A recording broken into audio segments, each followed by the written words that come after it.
Alas 3 ay nag-usap-usap kina Roel sama mga Ruboys at niliwanag ko po lahat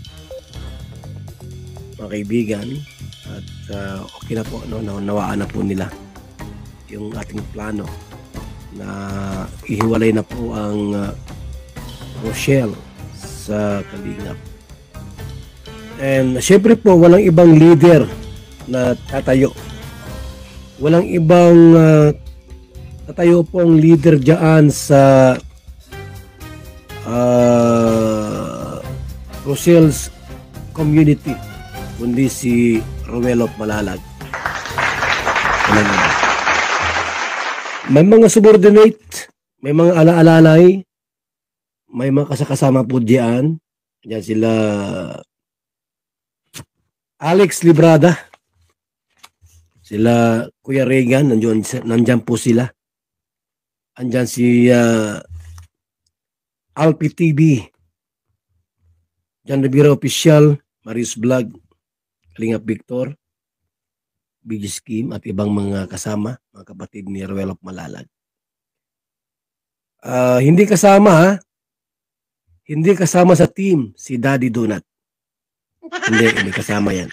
Ha? At siyempre po si Roel po ang mangunguna sa team na ito, no, sa Rochelle's community. Walang ibang pwedeng mag-lead o manguna po kundi si Roel of Malalag. At wala pong isasamang reactor si Roel of Malalag sa team. Walang reactor na isasama si Roel of Malalag. Wala. Walang reaktor na pwedeng makikisawsaw o makikihalubilo o mag-content sa Rochelle community. Wala po. So minabuti po ni Roel at nag-usap kami na ihiwalay po ang Rochelle's community. Nawa yung mga solid fanatic, no, ng Rochelle's, wag niyo pong iwan si Roel of Malalag. Asahan po namin na hindi niyo po pababayaan at iwan. Bagkos, lalo pa niyong suportahan at lalo pang lumago ang team na ito ni Roel of Malalag.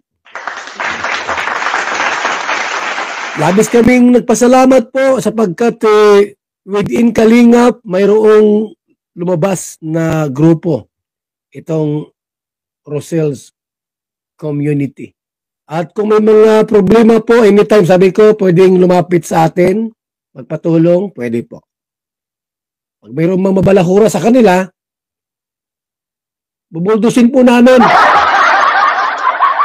Pag humingi si Roel ng saklolo, Kuya Bal, Tito Bal, mayroong ng buldo sa amin. Pipikuhin po namin, mga kaibigan. Didimanda namin ng back-to-back. Grabe. So, officially po na ang Rochelle community ay separate na po, naghiwalay na po sa Kalingap. At si Roel po ang leader dyan. Walang iba. And finally, opisyal na po na humiwalay sila Roel of Malalag, ang kanya pong team, ang Rochelle community, sa Team Kalingap. Nadinig po natin yan at napanood sa live ni Kuya Bal Santos Matubang officially. Pagkatapos ng mahaba-haba at pabalik-balik na diskusyon, nagkausap na po ng personal si Kuya Bal at sila Roel at nakita po natin dito na naintindihan na ni Roel of Malalag kung ano ang pinaka-main objective o main purpose kung bakit kailangan na pong humiwalay ng Rochelle community sa Team Kalingap. Kailangan niya nang harapin ang kanya pong potensyal sa pamumuno sa kanya pong komunidad upang mas mapalawak pa ang pagtulong sa ating pong mga kababayan. Hindi natin dapat binibigyan ng mali siya kahit na sabihin natin na mayroon pong mga hindi magagandang pangyayari na atin pong nalaman, na atin pong nasaksihan o napanood. Ang importante dito, kagaya ng sinabi ni Ruel sa kanya pong live, ay nakapokus tayo dun sa hamon na kanya pong tinanggap para pamunuan ang Team Rochelle, ang komunidad ng Rochelle, at hindi masayang yung tiwala na ibinigay sa kanya ni Kuya Bal Santos Matubang at ng buong Kalingap. Marami pa rin siguro ang magtataas ng kilay na magsasabi na pinalayas ka sa Kalingap. Ang payo ko lamang dito kay Insan Ruel, huwag kang makikinig dun sa mga taong ang gusto lamang ay makasira. Yung mga taong ayaw magpatalo. Yung mga taong tapos na ang usapin, subalit patuloy pa rin binabalik-balikan. Sinasabi sa iyo sa mga komento na naiintindihan ka namin, Ruel, sapagkat hindi madali na ikaw ay alisin o palayasin sa Kalingap. Ang payo ko kay Ruel, huwag na natin ini-entertain pa yung mga ganyang klaseng mga komento sapagkat lalo lamang magkakaroon ng confusion ang bawat panig.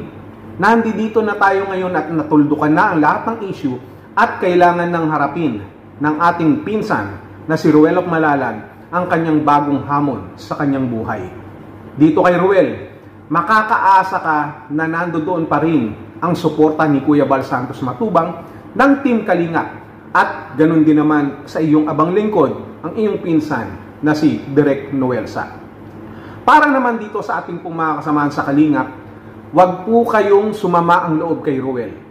Wala na po siyang dapat patunayan. Kung pag-uusapan lang din naman ang loyalty sa Kalingap, ilang beses na yan pinatunayan ni Ruel at wala na siyang dapat pang patunayan o ipaliwanag sa atin.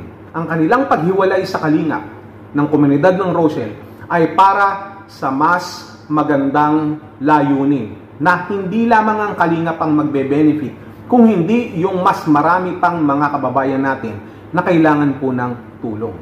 Huwag na natin bigyan pa ng issue o bigyan pa ng politika. Ang importante dito, suportahan po natin si Ruel, iparamdam natin sa kanya na tayo po ay nasa sa kanyang likuran, na handang sumuporta at patuloy na nagtitiwala sa kanya.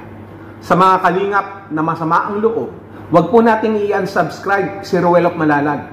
Suportahan pa rin natin yan sapagkat siya pa rin ay produkto ng Kalingap at kamag-anak ni Kuya Bal Santos Matubang. Wala pong mag-unsubscribe, patuloy pa rin natin siyang suportahan at i-share ang kanya pong mga video na kanyang ginagawa, especially pagdating po sa pagcha-charity. Yun ang importante. Huwag natin gayahin yung mga klase ng tao na magsasabi na i-unsubscribe si ganito o i-unsubscribe sa ganyan sapagkat pinalayas niya kayo. Wala na kayo sa Kalingap. Maling-maling payo po yan.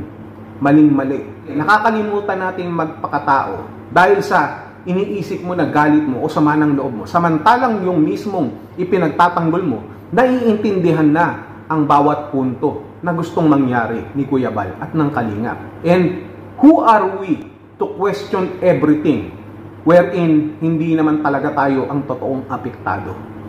Kung naintindihan at tinanggap ang hamon ni Kuya Bal para humiwalay sa Kalingap, para sa kabutihan ng lahat, who are we para hindi rin ito tanggapin? Ang importante dito, nasaan man si Ruel, kung talagang nakasuporta ka ng tunay sa kanya, magpapayo ka sa kanya, magbibigay ka sa kanya ng advice ng maayos, ng mabuti, hindi puro sama ng loob. Ganun dapat. Para naman maging proud sa iyo ang pamilya mo. Hindi ba ate? Hindi ko na babanggitin ang pangalan niya. Dito kay Ruel, makakaasa ka bro na nandito pa rin ang suporta namin sa iyo. Ang suporta ko at naniniwala ko sa iyong kakayanan. Huwag kang maniniwala at huwag mong pinapakinggan yung mga taong ang alam lamang ay magsulsol. Yung mga taong ang alam lamang ay puro issue. Kagaya ng sabi mo, mag-move on na tayo. Panibagong hamon sa panibagong taon.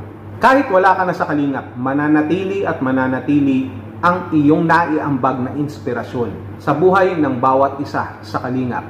Especially dun sa mga taong natulungan mo. Sa loob man o sa labas ng Kalingap. It's okay, it's natural, it's normal na sa umpisa, medyo mangangapa ka pa. You really don't know what to expect.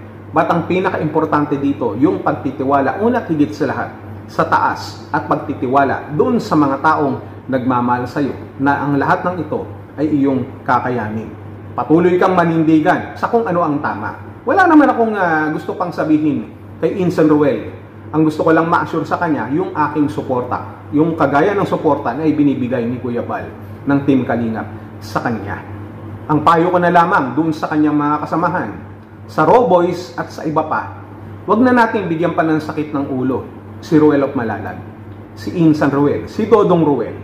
Ipakita natin kung anong klaseng tao tayo na kabilang sa grupo na pinili ni Ruel. We just need to make sure na hindi nagkamali si Ruel na isama kayo sa kanyang pangkat, sa kanyang grupo. Kung ano ang ipinapakita nyo o inaasal nyo sa harap o sa likod man ng kamera, dapat nandoon pa rin yung ating pagiging mabuting halimbawa. Para naman mag-reflect ito doon sa mismong ating sinusuportahan na si Ruel of Malalag. Huwag nang magpasaway.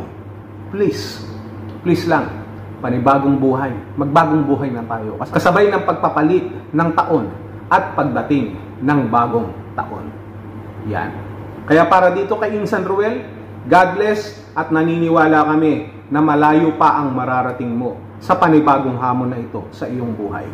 Salute kay Insan Dodong Ruel.